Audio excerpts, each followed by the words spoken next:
addressed that earlier in another question as well, that the town has not had a reputation of being business friendly. And that's something we desperately need to fix. One of the things I'm campaigning on, I mentioned the story of a well-known restaurant in town that was delayed in opening at the last minute for aesthetic purposes and window panes, costing them nearly $750,000 in lost revenue. I hear of business owners telling me that they were told to move a shrub a foot or so from the original landscape plan. I know of another a church here in town that was told their temporary sign was 8 inches too high. Their temporary construction sign was 8 inches too high. I talked to the manager of another business that was told that they needed to take down their MIA POW flag, that it wasn't consistent with code. Thankfully, he went to town hall and said, look, wait a minute, and town hall graciously said, you know, leave your MIA POW flag up.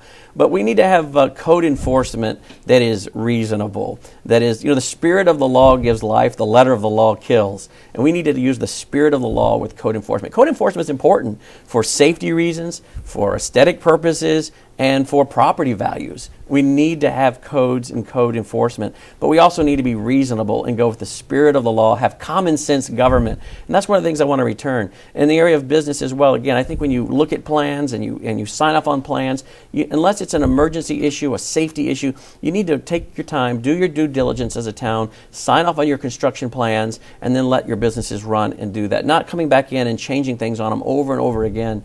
I think that's important. I also met with the builders recently, and they expressed their desire to have, again, what I talked about earlier, servant leaders that are open to input and communication. I think it's important we hear from the business community. So running for mayor, I've said openly, and will follow through on this if I'm humbled enough to be elected, and that is be someone who takes phone calls, returns emails, has an open door policy for business community leaders to come in and share with me their frustrations, their concerns, and how we can improve in certain areas. I think we also need to have a few business summits. I'd like to sponsor a few summits, some with the builders, some with the realtors, some with the business community, find out what are their frustrations, what are their concerns, where are we doing it right, and then where can we improve. Again, I think this goes back to, as I said, servant leadership, understanding that is the purpose. That's why it's called being a public servant, not a public bureaucrat, but a public servant. And that's what I want to do, be a servant leader. And I don't know why anyone would want to do this job if it wasn't to be a public servant.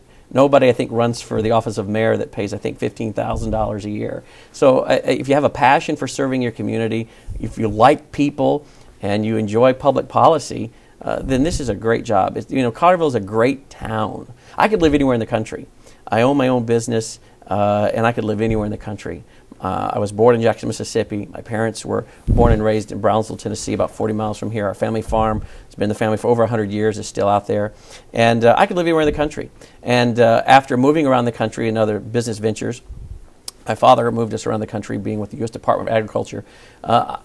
I chose to come back to Carterville. I chose to come to Carterville and live because we recognize Carterville for what it is. It's a great community with a lot of potential. It's been a great environment to raise our kids, and that's why many people come to Carterville. It's pro-family, it's safe, and we just want to continue to improve on the great foundation that's been built here in Carterville.